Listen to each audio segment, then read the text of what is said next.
matag nga bago. Ang grasya niya atong madawat sa matag lakang nga atong buato. Ang Ginoo kanunay naguban.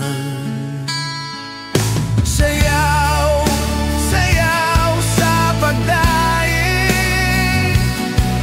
ibayaw ang ngalan niya. Awit, awit sa kalipay, ang Ginoo atong pasalamatan.